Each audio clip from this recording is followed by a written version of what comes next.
You're listening to AI Theatre, your number one destination for dramas where the script is completely generated by artificial intelligence. Thank you. A week had passed since the group's encounter with Ziggy Moonlight and his false promises. They were still feeling the sting of disappointment, but they were determined to keep chasing their dreams. They continued to perform at local venues, honing their craft and building their fan base. One day they were browsing through the local record store when they overheard a familiar voice. It was Ziggy talking to someone on the phone. The group listened in, curious to hear what he had to say. Ziggy was speaking to his boss, telling him that the plan hadn't worked and that the group hadn't fallen for it. The group exchanged shocked looks. They realized that they'd been right in their suspicions of Ziggy and his offer. They listened in as he continued to talk, revealing more details about the con. Ziggy's boss was not pleased, but he told Ziggy not to worry, that they would find another group to exploit. There were plenty of naive musicians out there, just waiting to be taken advantage of. The group was outraged. They couldn't believe that Ziggy and his boss, the Big Cheese, were preying on innocent musicians, trying to exploit their talent for their own gain. They vowed to expose the two con men and bring them to justice.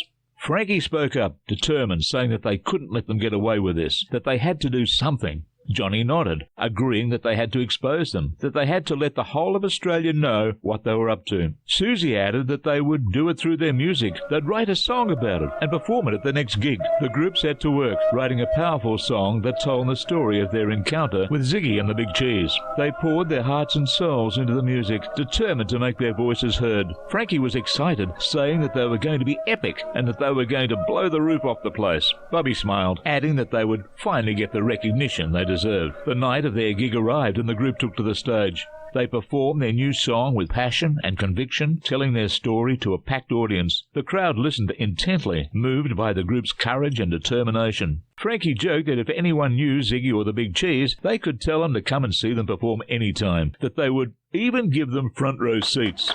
The group laughed, feeling a sense of triumph and vindication. They had exposed the con men and stood up for themselves and other musicians. But as the song came to an end, the group looked out into the audience, expecting to see applause and cheers. Instead, they saw a familiar face, standing at the back of the room. It was Mr. Black, the representative of the rival record label who'd offered them a contract a week earlier. He was watching them intently, a strange expression on his face. The group was stunned. What was Mr. Black doing there? Had he come to offer them another contract, or was he just another con man trying to take advantage of them?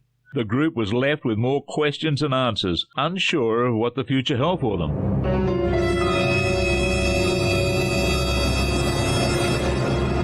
Thank you for listening to AI Theatre. Come again.